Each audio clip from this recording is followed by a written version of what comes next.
Oración a Santa Marta Milagrosa. Oh Santa Marta Milagrosa, me acojo a tu amparo y protección, entregándome a ti para que me ayudes en mi tribulación y prueba.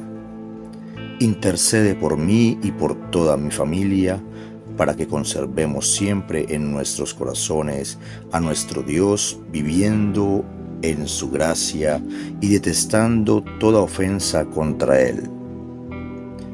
Te suplico que me ayudes a vencer las dificultades con la fortaleza con que venciste por el poder de la cruz al dragón que tienes rendido a tus pies. Amén.